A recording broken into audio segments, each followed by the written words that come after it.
MordenHall Park was originally part of the Westminster Abbey, but when Henry VIII dissolved the monasteries, it was sold off, and it was sold to the main family that bought it were the Garth family, and they owned it for a good few hundred years. In the last period of their ownership, it was used as a school. In the Victorian times, the park kind of came into a bit of a renaissance because people just started using water power in earnest, and the River Wandle that flows through the park was one of the most industrialised rivers in Europe. The mills here were used for snuff milling, and the family that gave us the park are called the Hatfield family. The Hatfield family, they were new money, so they wanted to make this park look as impressive as possible, so they planted the avenue. They built the stable yard, so that wasn't there before, and it was quite rare to have a stable yard of that grandeur in the 19th century. And as kids, we used to come over because, as you might know, there's a load of horse chestnut trees and conquering. When you was a kid at school, you used to come over and get the biggest conkers and the best conkers and pickle them and do everything to win the battles of the conker fights. We used to go fishing, but we used to get hold of a potato sack, come over here with a potato sack, and the two of you go along the river, dragging, and you didn't catch one tiddler, you caught about 20 or 30.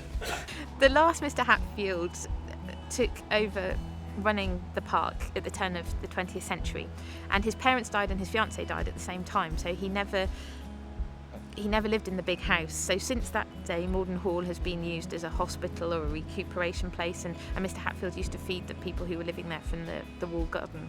When it was election time, we used to see him, because he used to get the youngsters together and try and advertise the local candidates. He also used to have great parties for children, so he was a real philanthropist and did lots for the local community, and that we've got some lovely pictures that you can see of children punting in the river, going around helter-skelters. And when he died in 1941, he left the park to the National Trust so that the National Trust would look after it for the local community. And in the 1940s and 50s, an agreement was done with the Children's Society, the NSPCC, and they held film star parties in the park. And they looked like amazing fun, and all the famous film stars of the day would come to the park, and people would queue up and have programmes and get everyone's autographs. And there's pictures of crowds sort of 15, 20 people deep outside the park queuing to get in, and we've got stories of local children climbing under the fence to meet up with their famous film star. Well, they used to invite some of the local stars around at that time. Well, I think I come once with my mum to the garden party, but I think the film stars' garden parties were for ladies and young girls and anybody that wanted to go autograph hunting, because there was quite a few stars that used to turn up that became well known after the war. They had the parties, and they were talked and to run you through some of their old experiences at the studios. I mean, it's special in as much as my wife always said, when you come through those gates, or you come from the car park, and you walk up to the White Iron Bridge, you're in the country. There are lots of nettles, there's lots of piles of wood, because they're brilliant habitats for insects, and we really like to encourage the insects and wildlife in the park so that we've got that whole ecosystem, so that there's food for the birds to eat and the fish to eat, and that there's the ecosystem. We're also really proud that we're the closest heronry to central London, and we've got 3 pairs of herons that nest in the park. We've also got lots of ducks and geese, and there's lots of different fish in the river. All sorts of people use the park, and sort of working here you see everybody and anybody passing through the gates, which is wonderful. In the summer the rose garden is just full of families with young children paddling in the river and running around and just generally having a lovely time. It's really popular with dog walkers and cyclists. There's always runners going around the park. It sort of does anything and everything, and then people just relaxing and reading a book and going for a nice stroll. I think it means all sorts of different things to all sorts of people, which is what makes it so special. We have a really good education programme here, so our education officers on site run lovely sessions with visiting schools, all about the river and wildlife. They get to do pond dipping and all sorts of lovely things. And we do a range of activities, a lot of them focused around the river, so we do river dipping, looking for river mini beasts. It's quite a unique experience for the children to get hands-on with the river, because a lot of river environments these days aren't accessible to children.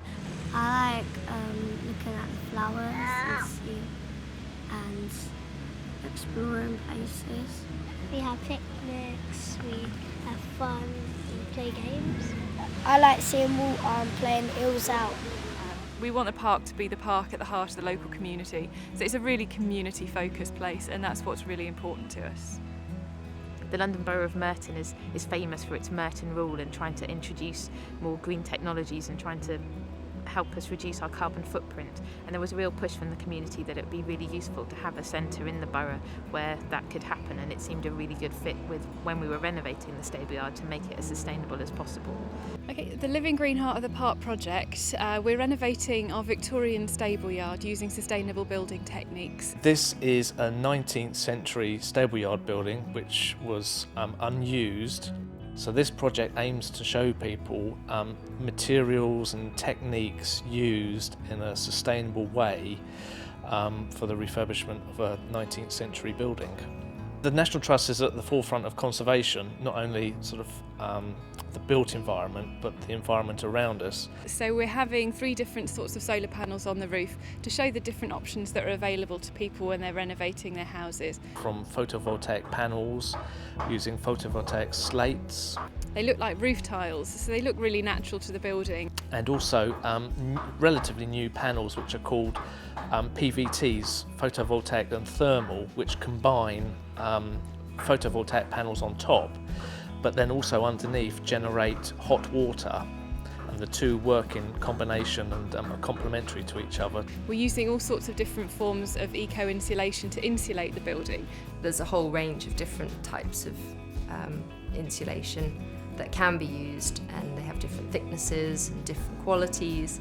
So we're using cork, sheep's wool, recyclable or recycled materials, hemp-based insulations, those sort of things. We're also installing an air source heat pump to help us generate energy, and a wood-burning stove with a back boiler, which will use wood from the park that would be otherwise disposed of to create energy and also hot water. There are other sustainable features such as rainwater recycling, so there are some underground tanks that have been put in under the courtyard that collect all the rainwater from the roofs. Morden is very well known for its snuff mill. They used to mill snuff, and there used to be 2 water wheels on site just across opposite the stable yard here. So we're going to be introducing an Archimedean screw turbine which will harness the power, generate electricity, which will not only power this building, but obviously any surplus electricity will then be exported back to the grid as well. That will hopefully inspire and inform them to refurbish their properties in a sustainable way as well. I love working with all sorts of different people, and it's been so rewarding to see the number of people who've got involved and the sort of benefits they found from the project.